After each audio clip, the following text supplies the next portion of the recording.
Jelang Pesta Demokrasi Pilkada November 2024 mendatang, kandidat yang akan maju pada pilkada terus bermunculan dari berbagai kalangan.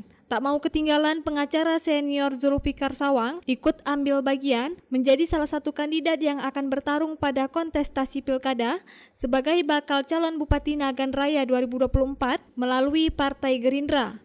Zulfikar Sawang, putra asli Jeram ini, mengaku prihatin melihat tanah kelahirannya yang masih jauh dari kata sejahtera. Maka dari itu, pengacara senior yang juga wakil sekretaris Jenderal Dewan Pimpinan Nasional Perhimpunan Advokat Indonesia berkeinginan menjadikan Kabupaten Nagan Raya yang sejahtera, mandiri dengan sumber daya alam yang dimiliki daerah tersebut. Zulfikar menilai meskipun Kabupaten Nagan Raya memiliki sumber daya alam yang melimpah, namun belum diberdayakan dengan optimal, termasuk izin pengelolaan pertambangan. Pemerintah yang akan melegalkan itu, tentu melegalkan dengan syarat-syarat yang terpenuhi. Kalau tidak memenuhi syarat, ya nggak mungkin dilegalkan dong. Kalau nggak memenuhi syarat, ya pasti nggak boleh.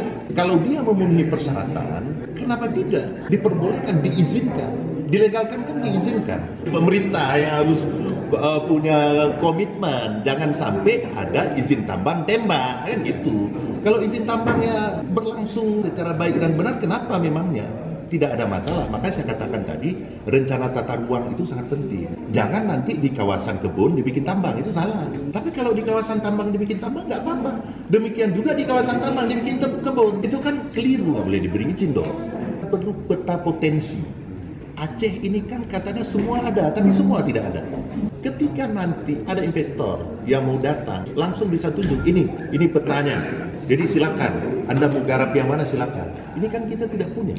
Mana peta potensi sumber daya alam di kita ini? Nggak ada. Tak hanya dari kalangan pengacara, anggota DPR RI fraksi Partai Golongan Karya, M. Salim Fakri, juga ikut mencari tiket ke DPD Gerindra Aceh untuk maju sebagai bakal calon Bupati Aceh Tenggara pada pilkada tahun ini. Menjabat sebagai Ketua DPD 2 Golkar Aceh Tenggara, Salim Fakri berharap Gerindra bisa memberikan rekomendasi kepada dirinya untuk maju pada pilkada Aceh Tenggara. Kita fokus memperbaiki yang sudah baik. Karena saya tidak mempunyai program yang muluk-muluk, janji-janji saya takut menjadi janji palsu. Koalisi Indonesia Maju kita daftar semua. Kenapa mendaftar? Walaupun Golkar cukup mengusung diri sendiri, alangkah indahnya Koalisi Indonesia Maju ini contohnya saudara kami dari Gerindra yang sama berjuang memenangkan Bapak Prabowo dulu bisa bersama-sama untuk memenangkan Salim Fakri menjadi Bupati Kabupaten Aceh Tenggara. Kalau saya menjadi Bupati, saya adalah menjadi bupatinya rakyat, berarti tidak membedakan suku dan agama. Dari Banda Aceh, Lala Nurmala melaporkan untuk Puja TV Aceh.